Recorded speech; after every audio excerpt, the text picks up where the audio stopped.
Hello दोस्तों, कैसे हैं आप सब। आशा करते हैं आप सभी अच्छे होंगे। तो दोस्तों, आज की वीडियो में हम चक्रवृद्धि ब्याज में किस्त से संबंधित प्रश्नों को डिस्कस करेंगे। तो सबसे पहले हम समझते हैं किस्त होता क्या है। मान लीजिए आप मार्केट में कोई गाड़ी खरीदने जाते हैं या बाइक खरीदने जाते हैं जिसका दाम कितना है, 1 लाख रुपये है। तो अब अगर आप तत्काल पूरा पेमेंट करते हैं तो 1 लाख रुपये में आपको गाड़ी मिल जाएगी। लेकिन अगर आप कहते हैं कि नहीं, हम इसको 4 साल में पेमेंट करेंगे पूरा पैसा जो है, तो इसकी आपकी किस्त बनती है।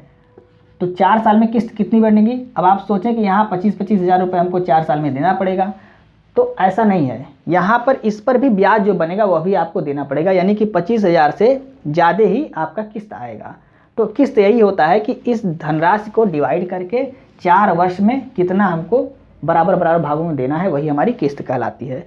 तो यहाँ पे आपका इस पर भी ब्याज आपको इसमें देना पड़ेगा, यानी किस्त आपकी 25 हज़ार से ज़्यादा ही होगी। तो उम्मीद करते हैं अब आपको समझ में आएगा कि किस्त क्या है। तो इसी तरह के प्रश्न जब हमारी परीक्षाओं में आते हैं तो उसको हम कैसे कम समय में सॉल्व करेंगे, उसी के बारे में आज की वीडियो में हम डिस्कस करेंगे। तो इसका फार्मूला होता है, फार्मूला देख लीजिए।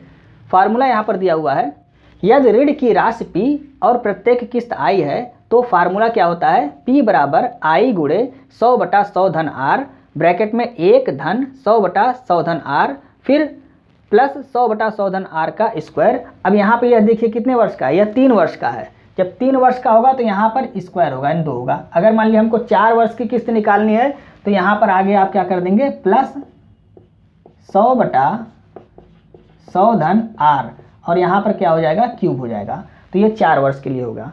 5 वर्ष के लिए है तो फिर आप यही लिखेंगे और उस पर पावर कितना कर देंगे, 4 पावर कर देंगे। तो इस तरह से आपका बढ़ता जाएगा। लेकिन इतना ही पूछा जाता है, आपका 3 वर्ष का ही पूछा जाता है।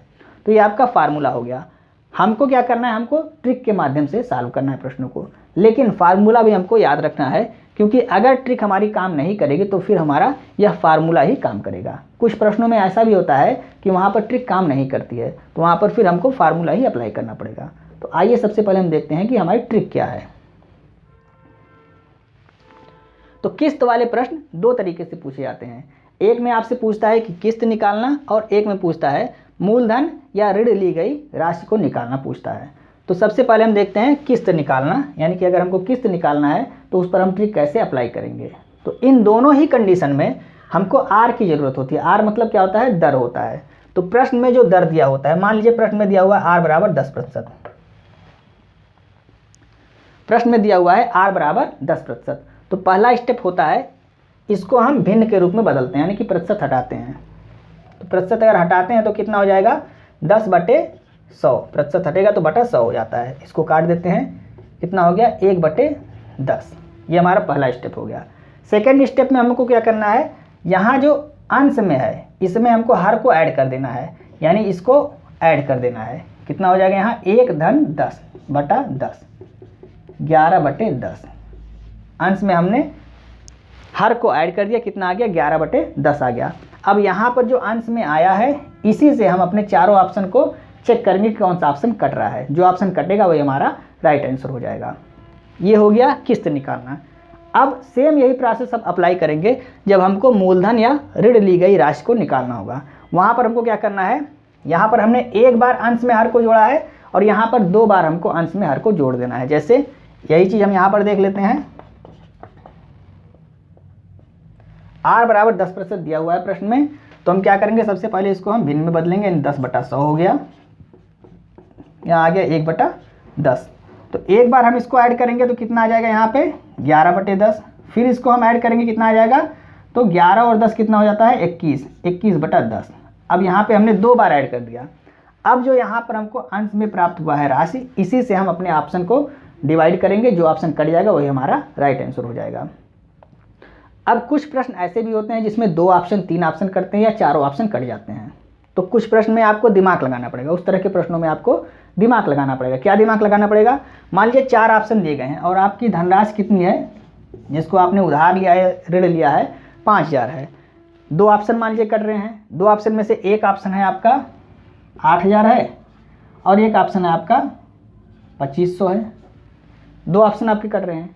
तो अब यहाँ पे आपको दिमाग लगाना है कि धनराशि तो हमारी 5000 ही है, तो किस्त 8000 कैसे बन सकती है, किस्त तो इससे कम ही बनेगी ना।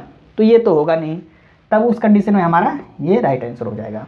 मान लीजिए 3 ऑप्शन में आपका जो आपका यहाँ पे संख्या आ रही है, इससे 3 ऑप्शन कट रहे हैं या चारों ऑप्शन कट रहे हैं, तब क्या करेंगे, तब आप इस धनराशि को आधा कर देंगे, धनराशि को आधा करेंगे और उसके नज़दीक जो होगा, धनराशि को आधा करने पे कितना आ गया, आधा करेंगे तो आ गया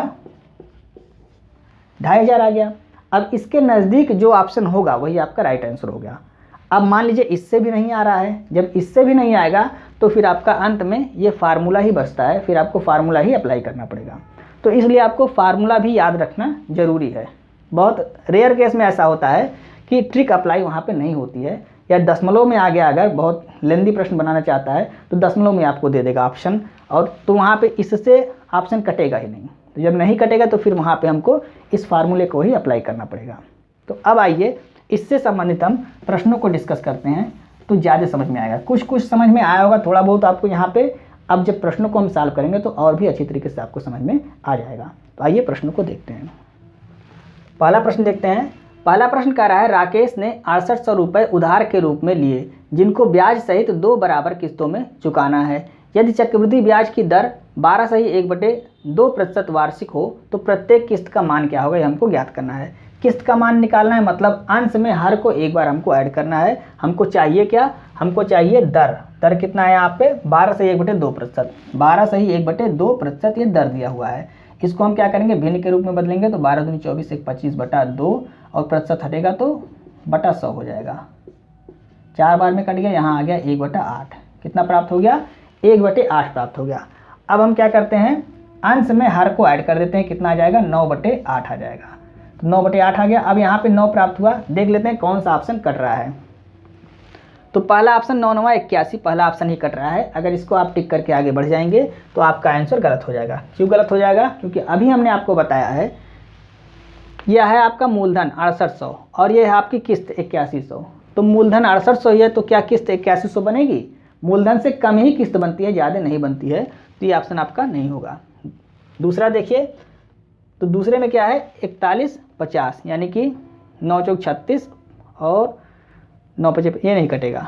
तीसरा देखिए 9 चौक 36 और 45, 9 55 45, यानी कि तीसरा ऑप्शन आपका कट रहा है। चौथा देख लीजिए, चौथा भी नहीं कटेगा। तो यहाँ पे आपका कौन सा राइट आंसर हो जाएगा, तीसरा ऑप्शन आप यहाँ पर आपका राइट आंसर हो जाएगा 4050। ये आपका 9 से कट रहा है। अब मान लीजिए अगर 2 ऑप्शन यहाँ कट रहे थे, एक ऑप्शन तो आपका हो गया मूलधन से ज़्यादा, तो उसको तो आपने तत्काल हटा दिया। लेकिन अगर नज़दीक रहता तो क्या करते आप, तब यहाँ आप मूलधन का आधा करते, मूलधन का आधा करते और उसके नज़दीक जो संख्या यहाँ पे होती वही आपका राइट आंसर होता।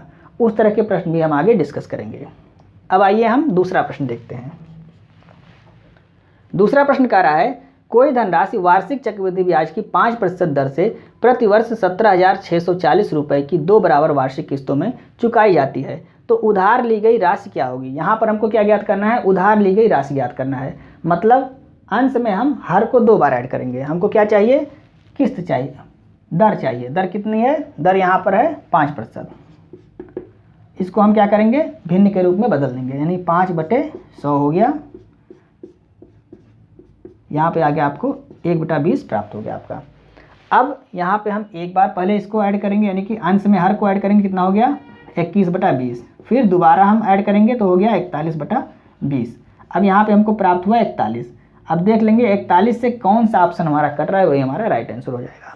तो देख लीजिए, तो 4 8 32 और 8, यानी पहला ऑप्शन आपका कट रहा है।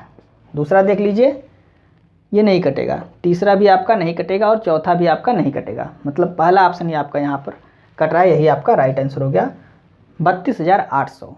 तो इस तरह से आप शॉर्ट ट्रिक के माध्यम से कम समय में अपने प्रश्नों को सॉल्व कर सकते हैं। कुछ प्रश्नों में शॉर्ट ट्रिक काम नहीं करेगी, तो वहाँ पे फिर हमको क्या करना पड़ेगा, फार्मूले को ही अप्लाई करना पड़ेगा, क्योंकि वही एकमात्र विकल्प बचता है। तो अब किस्त निकालना और मूलधन निकालना है, उम्मीद करते हैं आपको समझ में आ गया होगा। तो यदि आपको वीडियो अच्छी लग रही है तो आप इसे अपने दोस्तों को भी शेयर करें और वीडियो को लाइक और सब्सक्राइब करना ना भूलें। नेक्स्ट वीडियो में इससे संबंधित हम प्रैक्टिस सेट को डिस्कस करेंगे, जिसमें फार्मूले पर आधारित प्रश्न भी होंगे और ट्रिक पर आधारित प्रश्न भी होंगे। तो यदि आपको आज की वीडियो अच्छी लग रही है तो आप इसे अपने दोस्तों को भी शेयर करें और वीडियो को लाइक और सब्सक्राइब करना ना भूलें। मिलते हैं नेक्स्ट वीडियो में। जय।